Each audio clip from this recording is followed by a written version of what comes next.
Senhor Deus e Pai, Pai bondoso, Pai eterno, Pai santo, Pai querido, louvado seja o Teu nome para sempre, ó Deus. Te agradecemos, ó Pai, por este momento, ó Deus. Queremos ler a Tua palavra, ó Pai, sabendo da nossa limitação. Eu te peço que, mais uma vez, Tu venha falar aos nossos corações. Ó Pai, precisamos do Teu favor. Coloque, ó Deus, as palavras, fala o que lhe apraz, sara as nossas feridas, manifeste o Teu favor, a Tua glória. Te pedimos em nome de Jesus. Amém e amém. Portanto, nós também, pois que estamos rodeados de uma tão grande nuvem de testemunhas, deixemos todo o embaraço e o pecado que tão de perto nos rodeia e corramos com paciência a carreira que nos está proposta, olhando para Jesus, autor e consumador da fé, o qual, pelo gozo que lhe estava proposto, suportou a cruz, desprezando a afronta, e assentou-se à destra do trono de Deus. Considerai, pois, aquele que suportou tais contradições dos pecadores contra si mesmo, para que não enfraqueçais, desfalecendo em vossos ânimos. Ainda não resististes até o sangue, combatendo contra o pecado. E já vos esqueceste da exortação que argumenta convosco como filhos? Filho meu, não desprezes a correção do Senhor, e não desmaie quando por eles fores repreendido. Porque o Senhor corrige o que ama e açoita a qualquer que recebe por filho. Se suportais a correção, Deus vos trata como filhos, porque que filho há a quem o pai não corrija? Mas se estáis sem disciplina, da qual todos são feitos participantes, sois então bastardos e não filhos. Além do que tivemos nossos pais segundo a carne, para nos corrigirem e os reverenciamos, não nos sujeitaremos muito mais ao Pai dos Espíritos para vivermos? Porque aqueles, na verdade, por um pouco de tempo nos corrigiam, como bem lhes parecia, mas este, para o nosso proveito, para sermos participantes da sua santidade. E, na verdade, toda a correção ao presente não parece ser de gozo, senão de tristeza, mas depois produz um fruto pacífico de justiça nos exercitados por ela. Portanto, tornai a levantar as mãos cansadas, os joelhos desconjuntados, e fazei veredas direita para os vossos pés, para que o que manqueja se não desvie inteiramente, antes seja sarado. Segui a paz com todos e a santificação, sem a qual ninguém verá o Senhor, tendo cuidado de que ninguém se prive da graça de Deus e de que nenhuma raiz de amargura brotando vos perturbe e por ela muitos se contaminem. E ninguém seja fornicário ou profano como Esaú, que por um manjar vendeu o seu direito de primogenitura, porque bem sabeis que, querendo ele ainda depois herdar a bênção, foi rejeitado porque não achou lugar de arrependimento, ainda que com lágrimas o buscou, porque não chegasses ao monte palpável, aceso em fogo, e à escuridão, e às trevas, e à tempestade, e ao sonido da trombeta, e à voz das palavras, a qual os que ouviram pediram que se lhes não falassem mais, porque não podiam suportar o que lhes mandava. Se até um animal tocar o monte, será apedrejado. Que tão terrível era a visão, que Moisés disse: estou todo assombrado e tremendo. Mas chegasses ao monte de Sião, e à cidade do Deus vivo, a Jerusalém celestial, e aos muitos milhares de anjos, a universal assembleia, igreja dos primogênitos, que estão escritos nos céus, e a Deus, o juiz de todos, e aos espíritos dos justos, aperfeiçoados, e a Jesus, o mediador de uma nova aliança, e ao sangue da aspersão, que fala melhor do que o de Abel. Peço aos amados que se assentem. Esta é uma das mensagens mais importantes que Deus já me deu, e mais importante para a vida de um cristão, e eu peço aos irmãos que me ajudem em oração, para que eu consiga transmitir aquilo que Deus tem nos dado e que com certeza será de muito proveito para a sua vida e promoverá muita ascensão espiritual e muito progresso na sua vida espiritual. Nós começamos com uma introdução, antes de entrarmos propriamente dito no texto, com uma pergunta: por que às vezes não conseguimos congregar? Ou por que não conseguimos ficar em nenhuma igreja? E se você gostar desse vídeo, eu te aconselho que você passe esse vídeo para alguma pessoa que você saiba que tenha dificuldades, que esteja sem congregar. Talvez ela encontre aqui na palavra a resposta para muitas indagações que ela tem feito para Deus ou para si mesma. Iremos tentar expor ao máximo o texto. Obviamente, não seria possível expor esses 24 versículos de maneira ampla por causa do nosso tempo, que não seria suficiente. Mas aquilo que Deus nos deu, novamente eu peço aos amados que me ajudem em oração enquanto eu estiver ministrando, porque eu reconheço a minha pequenez diante da grandeza dessa palavra e da mensagem. Talvez se eu pudesse escolher para o Senhor, coloca outro para pregar, coloca a irmão Raí para pregar, ou a irmã Vana, mas por causa, não que a mensagem seja ruim, mas da dificuldade de entregar uma mensagem tão grande.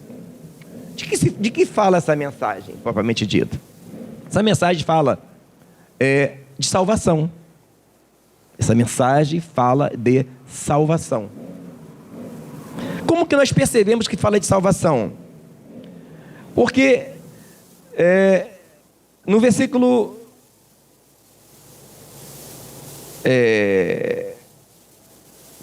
14 diz: segui a paz com todos e a santificação, sem a qual ninguém verá o Senhor. Só verá o Senhor quem for salvo. Depois ele fala também de ninguém ser fornicário com Esaú, que vendeu a sua primogenitura. Perder a primogenitura é a salvação, porque nós somos primogênitos. Por que somos primogênitos? Porque Jesus disse: os últimos serão os primeiros serão os últimos. Jesus veio para o que era seu, os seus não o receberam, e nós entramos primeiro. Jesus foi o primogênito para ressuscitar, e nós vamos ser os primogênitos, os primeiros a ressuscitar. Que coisa legal, né? Nós entramos na frente de Israel. E por perder a primogenitura, obviamente, é perder a salvação. Então vamos falar. E falar de salvação, amados, obviamente é falar de fé. Porque Efésios 2,8 diz que somos salvos. Efésios 2,8 diz: pela graça sois salvos por meio da fé, isto não vem de vós, é dom de Deus. Somos salvos pela graça, mas o meio é a fé. Então vamos falar um pouquinho de fé. E falar de fé compreende o quê? O que é ter fé? Fé é crer, confiar e comprometer-se. Amados, ninguém se comprometeria com quem não conhece, correto? Nenhuma noiva casaria, se comprometeria com um noivo que não conhece, e vice-versa. Então, ter fé compreende o quê? Conhecer Jesus. Por isso ele fala: conheçamos e prossigamos e conhecer o Senhor. Misericórdia quero e não sacrifício, mas o conhecimento de Deus mais do que o holocausto. Se alguém tiver que se gloriar em alguma coisa, glorie-se em me conhecer. E as pessoas se gloriam de coisas tão vãs, né? E não buscam o conhecimento. Porque à medida que você conhece o Senhor, você passa a confiar ainda mais nele. Você faz mais firme a tua vocação. E uma das formas que se percebe que muita gente não conhece a Deus, esse dia para trás mesmo, eu vi numa rede social, não sei se foi no Face, alguém colocou assim: não, Deus não castiga ninguém. E aí todo mundo, é mesmo, Deus não castiga ninguém. E já vi crente falar que Deus não castiga ninguém. Olha o que diz aqui. Versículo 6. O Senhor corrige o que ama e açoita qualquer que recebe por filho. Percebe? Tem gente que acha que não. Por quê? A mídia criou um Jesus que é uma caricatura.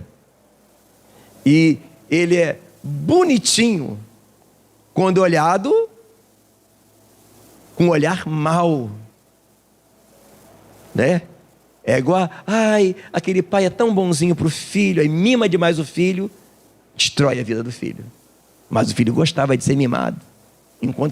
Pois que ele sai do mimo, que ele vai conhecer o mundo, ele vê que ele criou um filho fraco, porque mimou demais.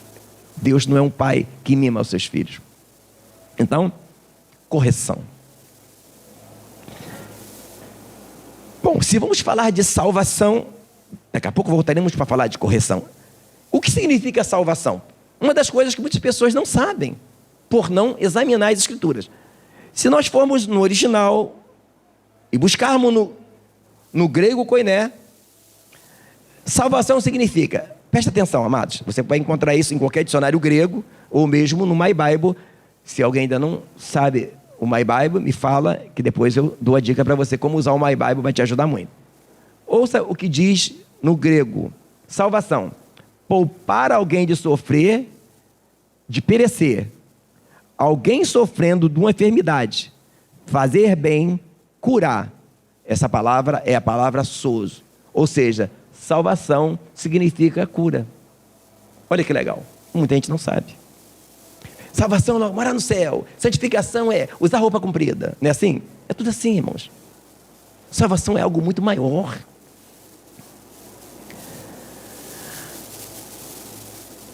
E quando nós vamos, por exemplo, olhando a palavra, nós vemos que Tito 3,5, por exemplo, não feche Hebreus 12, só rapidamente Tito 3,5.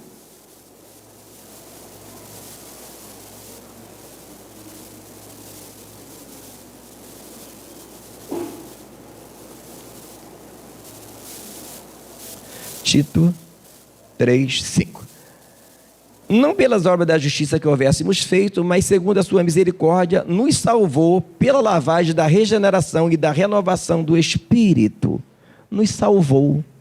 Uma coisa interessante de se observar, que a palavra fala salvou, salvará e salva. Ou seja, a salvação aconteceu quando nós aceitamos Jesus, acontece agora e acontecerá no final. É uma coisa que você está vivendo a salvação.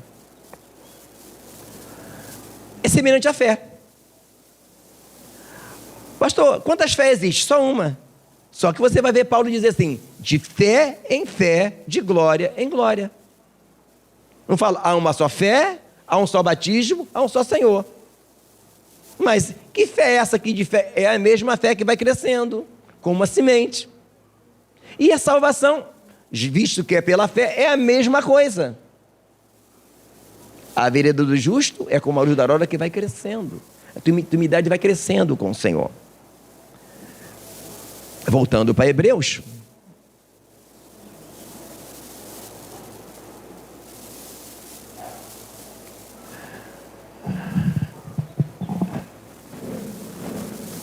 Qual o detalhe importante nisso tudo?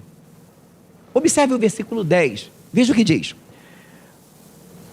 Porque aqueles que, na verdade, por um pouco de tempo nos corrigiam como bem lhes parecia, mas este para nosso proveito, para sermos participantes da sua santidade. Vamos entender isso?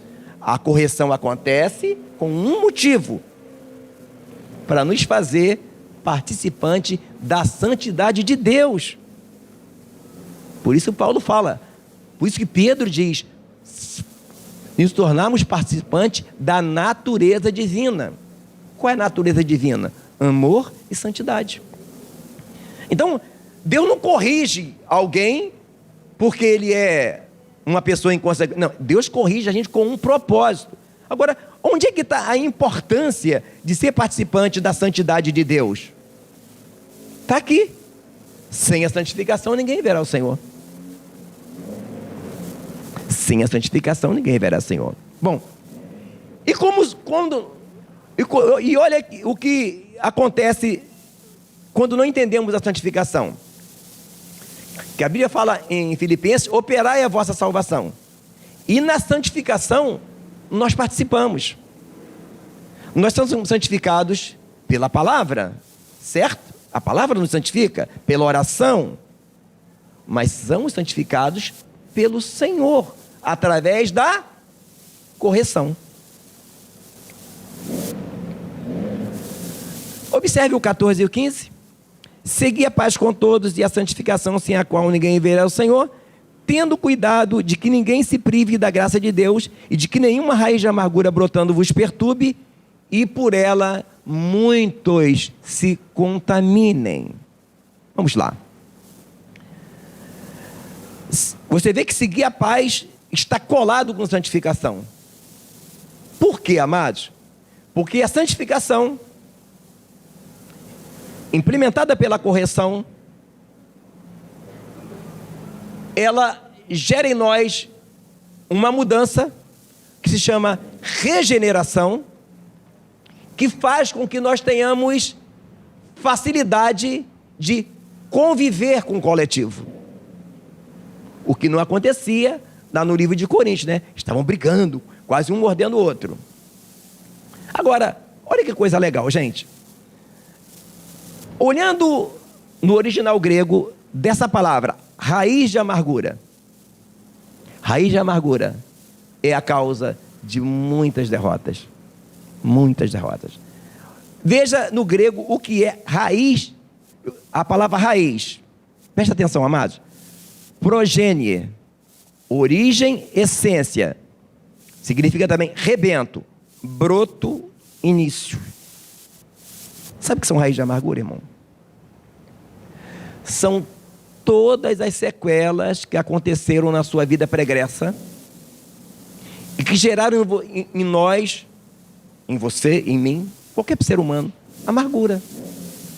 Traumas complexos.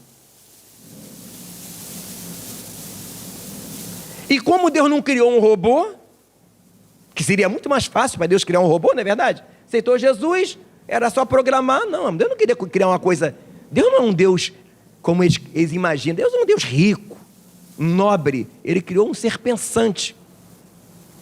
E quando nós vamos para Jesus, começa a regeneração. Como disse, é de fé em fé, de glória em glória. A primeira regeneração acontece quando um homem desce do seu pedestal e reconhece o sacrifício de Jesus lá na cruz do Calvário. Primeira regeneração é da sua soberba, da sua arrogância. Mas não quer dizer que tudo aconteceu. Por isso que fala, seguir a paz e a santificação.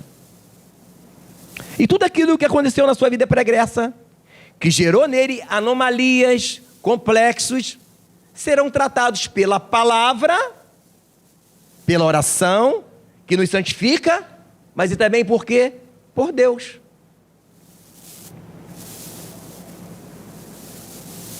Todos os traumas que nós sofremos da nossa infância, na adolescência, na pré-adolescência, geraram em nós a nossa personalidade que nós somos. E quando a palavra fala que os sãos não precisam de médico, mas os enfermos, são essas enfermidades que ele veio nos curar. Por isso a palavra de Deus diz o quê?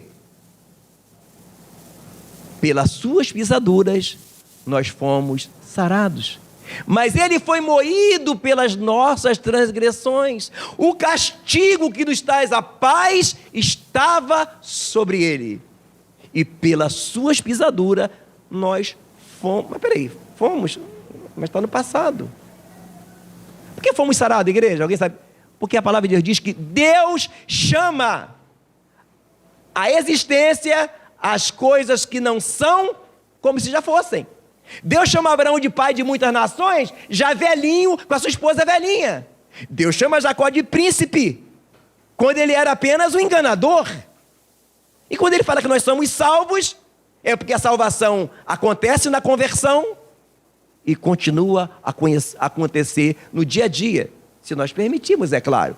Que a diferença do Espírito Santo para os espíritos das trevas é que ele não é invasor, não é opressor, não é dominador. Ele bate a nossa porta, tá? Não tem nada de automático ou mecânico no Evangelho. Precisamos, como a corça anseia pelas águas, ansiar por essa cura. O detalhe, amados, é que tem um detalhezinho. Versículo 11. Na verdade, toda correção ao presente não parece ser de gozo, senão de tristeza, mas depois produz um fruto pacífico de justiça nos exercitados por ela. O detalhe é que quando nós vamos para Jesus, ele começa a nos corrigir. O que é corrigir, amados? O que é uma correção médica? O camarada sofre um acidente, certo? E ele chega lá, o médico costura. É nóis, irmão. O pecado chegou em Adão e Eva e arrebentou ele todo. Chega lá no médico, o médico costura. O que mais? Dá anti-inflamatório. E o que ele vai fazer? Que vai ter que fazer para ele continuar sendo curado? Só tomar um antibiótico? Ele vai ter que se alimentar. O alimento vai dar anticorpos e vai sarando. E é isso que Deus faz conosco. Quer ver um exemplo disso na palavra? Podemos tirar um exemplo interessante. Jacó. Quem era Jacó? Jacó é um dos símbolos perfeitos de quem somos nós. A gente todo torto lá no mundo, vamos para Jesus e o ímpio fala, lá vê se pode, lá, camarada era mó, isso assim, isso fazia acontecer, agora fala que está salvo. Pois é, pelas suas pisaduras nós fomos sarados. Não há mérito, irmãos, para recebermos a salvação, mas precisamos desfrutar a salvação. Salvação não é um processo. Processo é a santificação. Salvação, você recebeu e é tua. Mas se você não desfruta dela, você pode perder. E Jacó começa a caminhar com Deus. E Deus faz um monte de promessa para Jacó. E ele ficou todo alegrinho. Igual um garotinho quando o pai fala que vai ganhar uma bicicleta. E ao invés de vir bênção, ele foi enganado por 14 anos. Pelo seu sogro, que muda o salário dele 10 vezes. O que Deus está fazendo com Jacó, amados? Curando Jacó. Simplesmente Deus estava curando Jacó de quê? Ele não era trapaceiro? Eu vou curar você, rapaz. Tu gosta de ser trapaceiro? Então tá bom. Tu acha legal trapacear, né?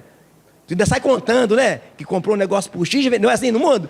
Aí, comprei por R$200. Aí, vendi por 500. Não é assim por aí? Jacó era assim. O que Deus fez? Vou te curar, danado. Eu vou te dar um pouquinho do remédio que você dá para os outros. Fez ele tomar do remédio até botar pelos ouvidos, né? 14 anos sendo enganado. Ainda tem uns bobão que falam assim, Deus não usa a palavra para mudar não, que Jacó trocou o nome e não aconteceu nada. Claro, meu amigo, ele precisava passar pela cura. E Deus foi curando Jacó, quando ele, ai Senhor, eu estou enjoado desse remédio, eu já estou ficando até enojado, meu sogro me engana direito. Agora você viu como é que dói, né? Tá pronto, Jacó. Saiu de lá da casa do sogro rico. Simples assim, irmãos. Esse é evangelho, irmãos. Esse evangelho está encoberto nos que se perdem, que transformam o evangelho, que é uma moto de 1000 cilindradas, num simples velocípede. E o cara monta no velocípede todo alegrinho e vai indo.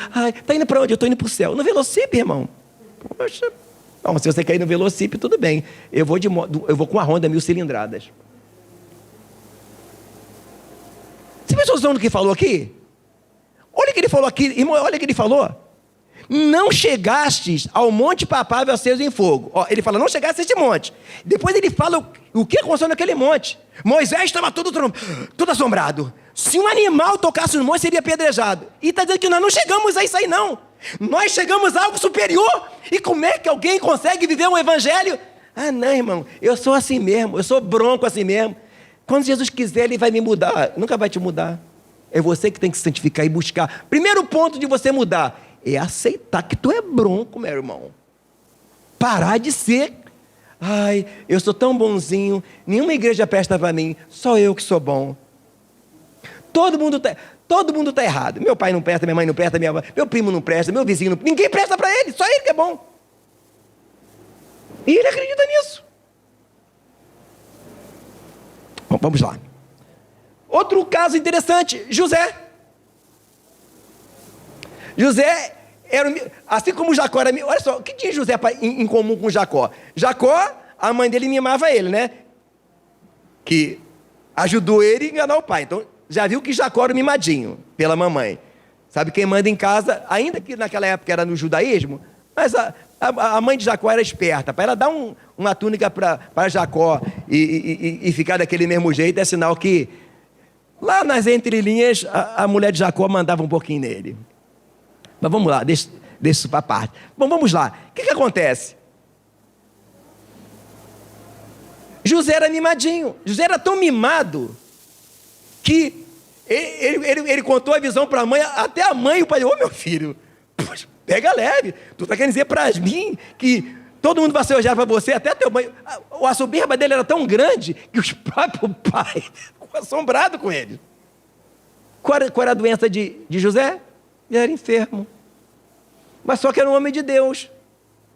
Era tão homem de Deus que ele respeitou o seu patrão quando a sua patroa o assediou. Só que ele precisava de passar pela cura. Tu é soberbo demais? Tem passado por vexame, por humilhações? Vou te dar uma informação. Vou te dar uma information. Todas as coisas contribuem para o bem daqueles que amam a Deus e são chamados pelo seu decreto. Se você está muito soberbo, Deus vai ralar você. Não, também não. Só que tem um detalhe, irmão. Jacó ficou 14 anos naquele sofrimento. José é muito mais. Só que nós estamos na graça. O processo pode ser muito mais rápido se você entender. Hello? Se você entender. Tem gente que não está entendendo. Fica botando culpa em todo mundo. Quando José se tornou... Irmãos, já imaginou que é um cara ser preso? A humilhação que é ser preso? Irmão, pelo amor de Deus, irmão. Só quem foi preso, dá um dia no presídio, o camarada, parece um bicho lá. José foi ralado. Deus pegou José, passou naquele moedor de carne assim. Aí está o doutor, passou de novo. Passou mais uma vez. Mas olha onde José chegou. Dói, não dói? Pode ser mais rápido, se você entender. Me ajude em oração, amados. Veja bem, amados. Quando José foi curado daquela soberba dele, se tornou o governador do Egito. Deus, irmãos, Ele nos ama, mas como Ele nos ama, Ele nos corrige. Observa que Ele separa de corrigir para açoitar. Percebeu? Deus não está nos açoitando, Ele está nos corrigindo, irmãos. Então, eu vejo muita gente falar assim, não, eu não gostei do culto. Mas o culto não era para você. Agora o culto era para Deus. Hoje o culto tem que ser para as pessoas, né? Tem que massagear o ego, dizer um monte. Eu não gostei do culto. Mas o culto não era para você, não era para Jesus. Será que Jesus gostou? Eu adorei o culto. Gostou? Gostei. Eu dancei, eu cantei, todo mundo viu, eu desfilei. E Jesus gostou do culto?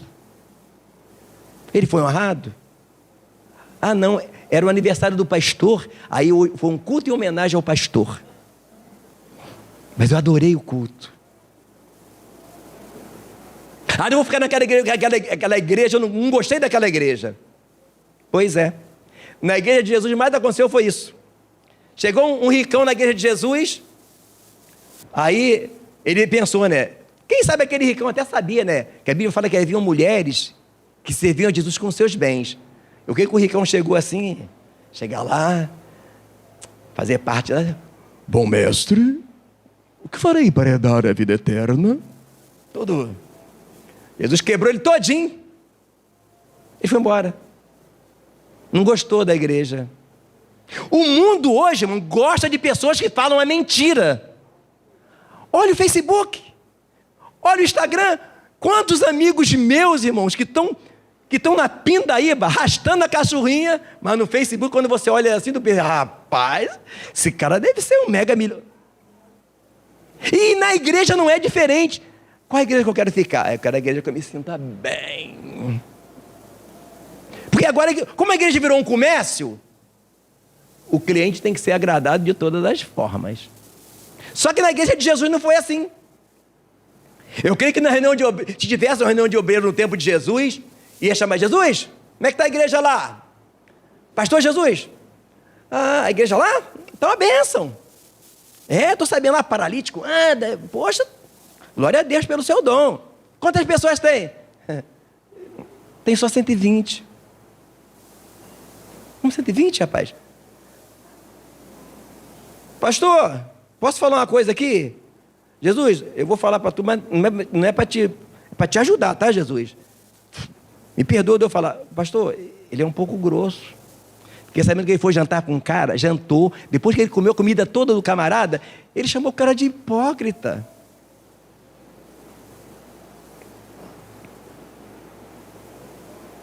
Para que isso? Olha, Jesus é um pouco grosso, ele fala as coisas. Por isso só tem 120. Igreja é assim, amados. A palavra fala, quem se humilha é exaltado. Aquele que se exalta é humilhado. Pedro chegou lá na igreja de Jesus, toda multidão, né? Os mais exaltados da igreja de Jesus, quem era? Pedro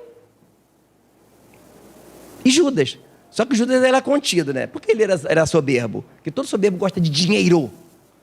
Porque ele vê no dinheiro uma forma de ser maior. Mas o mais exaltado era Pedro. Tem aquela também mulher que... Então, na igreja de Jesus. Pastor, vem cá. Primeiro, eu quero pedir uma coisa para o senhor, pastor. Bota no teu púlpito. Um do lado, outro do outro dos meus filhos, tá bom? Mas pode deixar que eu vou dizimar todo mês na tua igreja. Pediram para Jesus. Jesus, pensando na morte, vem passando, está discutindo quem é maior no reino dos céus. Aí, quase que vai todo mundo embora, né? Porque vou te mostrar quem é o maior no reino dos céus. Vem cá, me dá uma bacia aqui, deixa eu lavar o pé de vocês. Como é que é a tua igreja? Qual é o ponto alto da tua igreja lá? O ponto alto da nossa igreja é lavar o pé dos irmãos. Você quer? Não, eu gosto da igreja que eu gosto de cantar. Eu quero um púlpito para me sentar, ficar lá bonitão assim, olhando para baixo e tomando aguinha de coco. Lá não tem isso não. Não, essa igreja não, sai fora. O que acontece? Agora, vem Pedrão, né? Senhor, se é tu, manda que eu vou contigo que eu vou. Aí ele foi todo mandando pelas águas, se sentindo tal, daqui a pouco começou a afundar. Senhor, eu estou afundando. Se exaltou, foi humilhado. Aí Deus começa a falar, né? Um de vós há de me trair. Opa! Peraí, Jesus! Todos não! Vírgula aí! Eu não, rapaz! Contigo eu vou até a morte. Antes que o galo cante 2 vezes, 3 vezes você vai se me negar, rapaz. É assim, irmão. E muitas vezes não gosta de uma igreja séria, porque a capa cai. Eu gosto daquelas igrejas que fica todo mundo assim, igual a festa da Xuxa, né? Um brinca que é pastor, outro brinca que é diácono, outro brinca que é presbítero, e por aí vai. Mas onde Deus está, irmãos? Onde Jesus está, a correção. E todo crente que chega numa igreja, precisando que é soberbo, Deus passa por humilhação. Ou na igreja, ou no trabalho, ou na família. O ponto é, quando ele entende e se humilha da poder de mão de Deus, ele vai. Quando ele fica botando a culpa, não, é o diabo, é o irmão, é minha avó, é meu pai, ele fica andando igual o povo de Israel, assim, em círculo. É cura, irmãos. É cura. Salvação é cura. E todas as coisas contribuem para o bem.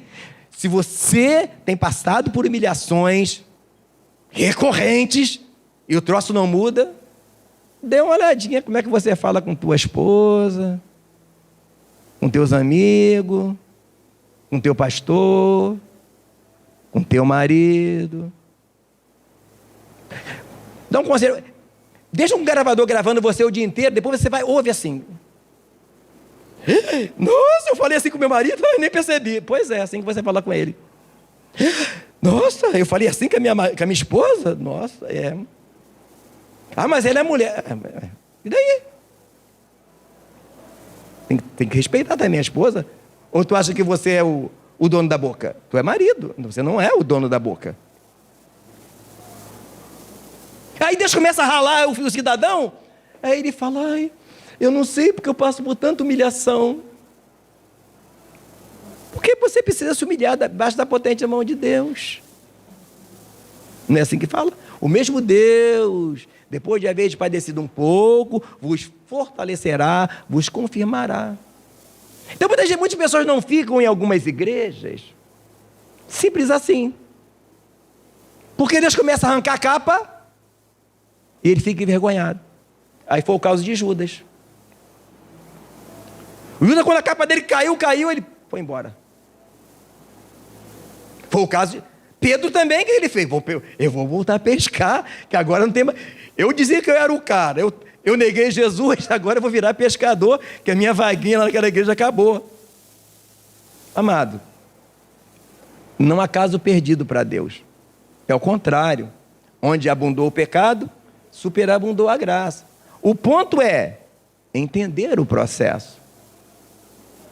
Se deixar ser transformado e entender que nós fomos para o reino para ser tratados.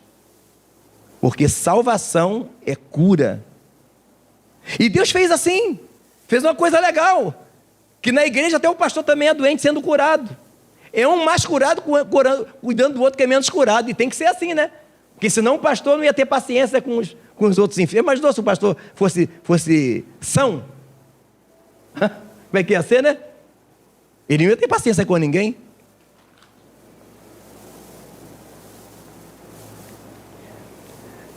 Quais as implicações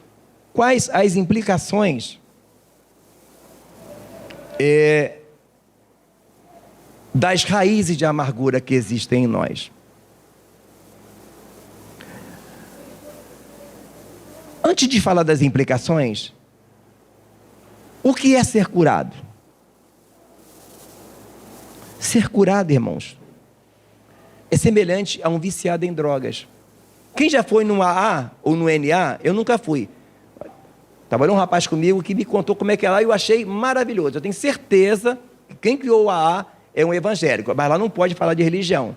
Mas ele é evangélico, porque tudo que tem lá é a Bíblia. O camarada chega lá, ele fala mais ou menos assim, eu tenho 20...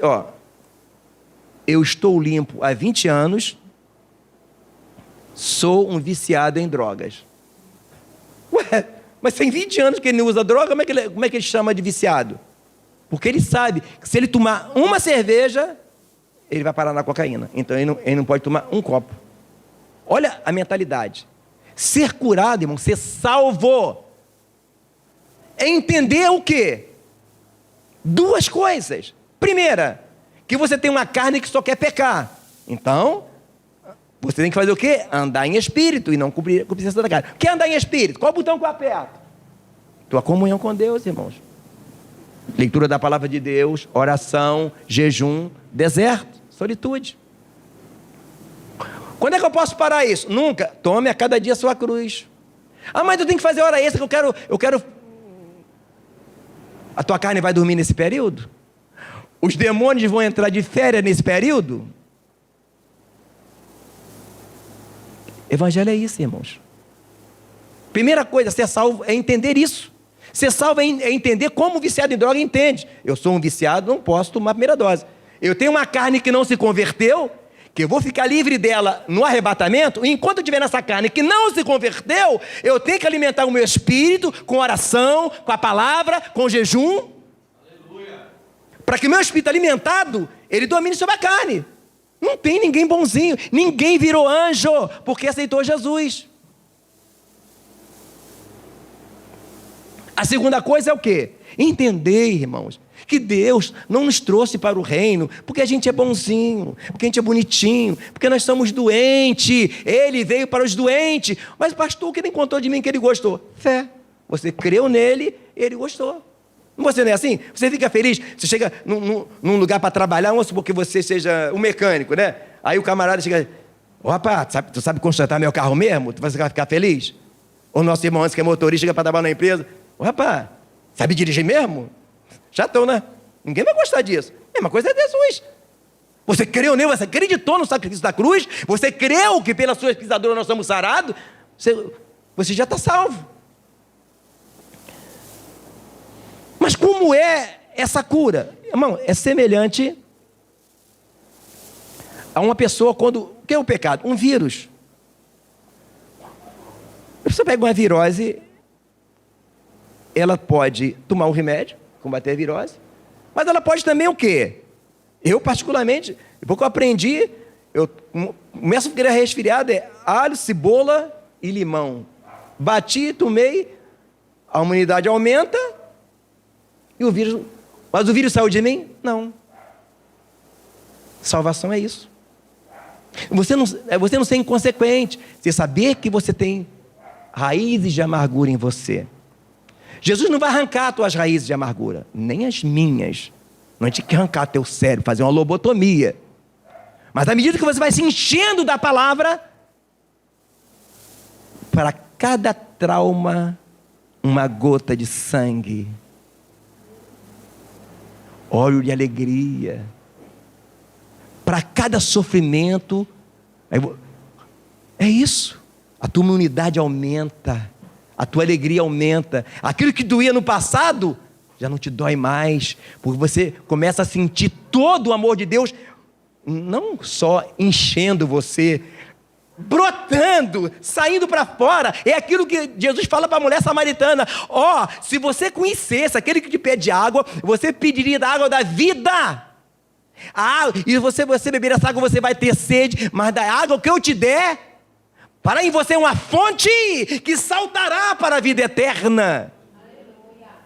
Salvação é viver isso, e quem vive isso a cada dia, e busca isso a cada dia, de fé em fé, de glória em glória, ele começa a transbordar, ele começa a, não digo contaminar, mas a envolver as pessoas que o cercam.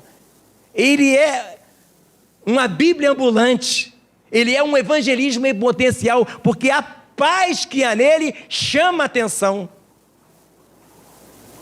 Tem muita gente enganado com o evangelho, achando que o ponto alto do evangelho é o paletó, é expulsar demônio, é curar enfermo.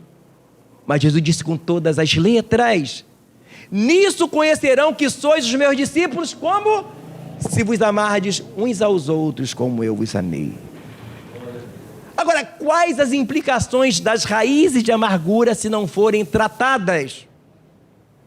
É que nós colidimos com o irmão, colidimos com o pastor, colidimos com a esposa, colidimos com o marido, colidimos com o filho. É isso. E o tempo todo achamos que todo mundo está errado. Estão me perseguindo. Opa, tu está me perseguindo, você... O camarada, ele fica... Porque ele não consegue entender que ele precisa de buscar a cura em Deus. Observe, amados, que quando Paulo fala para a igreja de Corinto, que ela chama ela de meninos, chama ele de carnal. Percebe? O que é ser carnal? É pessoas, irmãos, que ainda estão muito soberbas, enfermas, a nível tão alto, que não conseguem conviver. E Paulo fala que o caminho mais excelente não é dons. O caminho mais excelente... Então, peraí, tem um caminho a seguir, né? Estou salvo e acabou. Então precisa de igreja. Agora, quando entendemos essas raízes de amargura e buscamos a cura no Senhor, como Deus usa? Às vezes, irmãos, Deus usa a falha da tua esposa para te lixar, para te ralar. Às vezes usa um irmão na igreja para te ralar. Mas isso.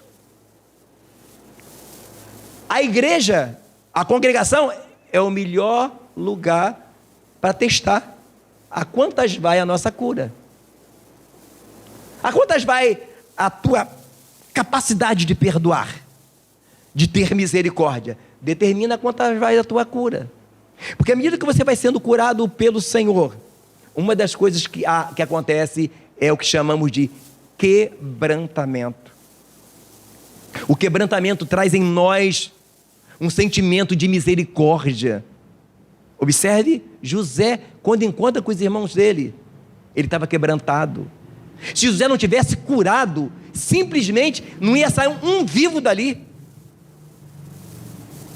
Quando nós deixamos ser curados, quando nós rejeitamos esse evangelho meia boca e vivemos o evangelho pleno de transformação e buscamos a cura das nossas raízes de amargura, e ele vai nos curando, nós começamos a ter misericórdia. Porque a cura, amados, ela vai muito mais do que alguém falar para você: olha, você tem esse defeito, olha, você está errado nisso. Não. A cura é quando você vai lendo a palavra, e como Jesus é luz, ele vai iluminando para dentro de você, e ele mesmo começa a te mostrar o quanto você é soberbo, o quanto eu sou soberbo, o quanto eu sou incoerente, e ainda acho que eu estou certo. É isso que acontece. Por isso que Jesus falou como? Muitos não querem vir para a luz, para que as suas obras mais não sejam manifestas. Por que os escribas e os fariseus queriam matar Jesus? Porque Jesus, quando ele falava, ele arrancava a capa deles toda. Aí, me acharam, me acharam. Aí, não, vou embora, vou matar esse cara. Eu não aguento, porque Jesus ia no ponto, irmão. Só que hoje nós queremos uma igreja que fala assim: você é um espelho, você é isso, você é aquilo. Não queremos. Não, eu vou sair do evangelho porque eu estou... Amado, não tenha dúvida, nada escapa ao controle de Deus. Tudo aquilo que você está passando hoje, e eu estou passando, é um resultado das semeaduras que eu fiz no passado, somado ao tratamento de Deus. Só que tem um detalhe: se tu portais a correção, Deus vos trata como filho. Porque que filho há a quem o pai não corrija? Só que tem muita gente que não suporta. Não, eu vou sair da igreja, eu vou para uma igreja onde eu me sinta bem. Você acha que Pedro... Irmãos, eu posso imaginar Pedro, depois que Jesus ressuscitou, que ele nega Jesus, Pedro no primeiro culto. A cara de Pedro no primeiro culto. Ele devia estar assim, antes da crucificação, Pedrão, Jesus! Depois que Jesus ressuscitou, Pedro devia estar lá assim, Pai, Senhor, tudo bem? O que tem, Pedro? Tudo bem. Pedro entendeu. Observe que a mudança de Pedro foi tão grande, que aquele Pedro que falou que era diferenciado, que era melhor que todos os outros discípulos, agora quando Paulo questiona ele na cara, ele não confronta Paulo. Ele poderia confrontar, não poderia não? Que é isso, Paulo? O que tu está falando aí? Paulo, peraí. Tu chegou agora a sentar na janela, Paulo? Alto lá. Você chegou agora. Você viu Jesus? Paulo, eu andei com Jesus, eu comi com Jesus, eu orei com Jesus. Paulo, você não pode me ensinar. Não. Ele não questionou Paulo. Como é que a gente vê também como ele se tornou humilde? Lá na frente, na carta que ele escreve, ele vai dizer assim: olha, as palavras de Paulo, segundo a sabedoria que foi lhe dada por Deus, é tão grande que muitos torcem os seus escritos. Ele teceu um elogio a Paulo.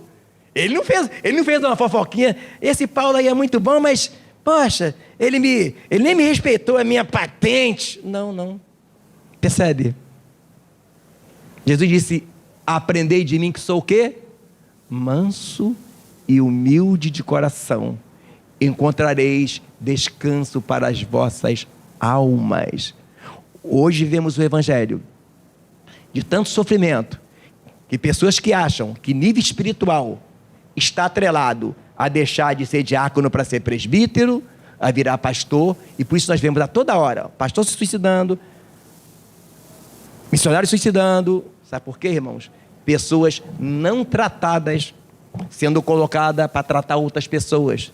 Pessoas tendo ódio de igrejas, porque passaram por igrejas que achavam que a igreja é um quartel. O pastor pisa no presbítero, o presbítero pisa no diácono, o diácono pisa no irmão, e o irmão pisa nas irmãs, e assim por diante. E as criancinhas, quando não tem nada para pisar, chuta o cachorro da igreja. Não, irmão. E é desse jeito, irmão. É desse jeito. Não, irmãos. Eu vou dar um anúncio para você. Se você tem o desejo no coração de ser obreiro nessa igreja, se prepare para lavar os pés. Aqui ninguém manda em ninguém. Eu não peço vocês para ficar de pé. Eu não mando em vocês. Ai de mim. Vocês são a noiva de Cristo. Eu estou cuidando da noiva de Cristo. Eu tenho tremor. Eu só não corro porque eu sei da minha chamada. Seria outro equívoco. Então tem gente achando que igreja, né? Virar presbítero. Irmão, vem cá. Não, irmãos. Se você pretende crescer nessa igreja, você vai ter que pedir por favor a todo mundo. E quanto mais você crescer, vou te dar logo uma dica. Quando eu mais engoli sapo, foi quando eu virei pastor. Enquanto eu era presbítero, era só aquele girinozinho, só aquele girino. Mas depois que eu virei pastor, eu engoli tanto sapo que tem hora eu tenho que tomar até água para descer. Mas eu faço isso por amor. Sabe por quê? Porque eu amo esta senhora. Sabe quem é essa senhora? É a igreja. Está lá em João. Eu amo essa senhora, sabe por quê? Eu sei que eu não sou digno de estar aqui. Eu não gosto de contar muito da minha vida não, mas às vezes, para exaltar essa senhora e dizer por que eu amo. Muitas pessoas me perguntam, por que eu amo tanto essa senhora? Por que eu amo tanto essa igreja? Eu amo essa senhora, porque quando eu precisei, essa senhora me pegou nos braços e cuidou de mim.